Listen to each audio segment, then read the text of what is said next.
Magandang umaga sa lahat. Ngayon ay ating gagawin ang arm pulses up. At upang magawa ito ay kailangan mong itaas ang iyong mga kamay, ang iyong dalawang kamay. At gagawin mo ito na parang meron para kang lumilipad na parang ibon.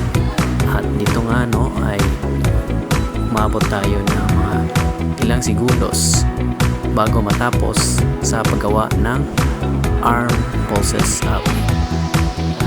At ating panoorin.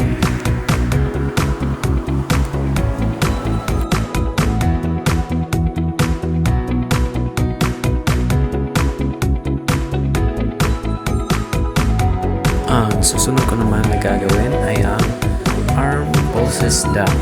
So sa arm pulses down, ganun pa rin ang gagawin.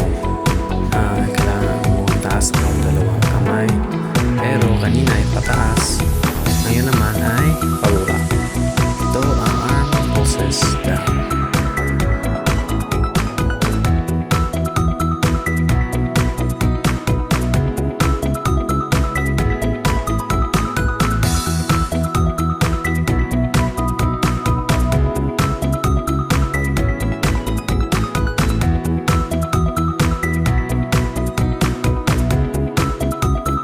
Ang susunod ko naman gagawin ay ang squats.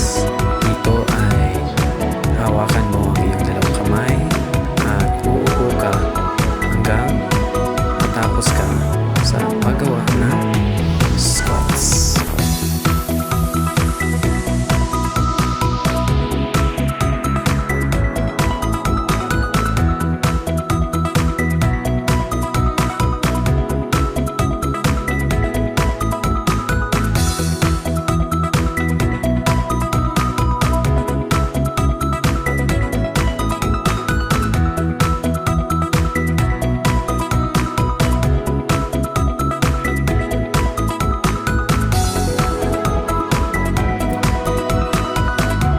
Ang susunod naman ay ang fast feet. Ang gagawin mo lang dito ay para kang tatakbo, pero dapat ay bilisan mo.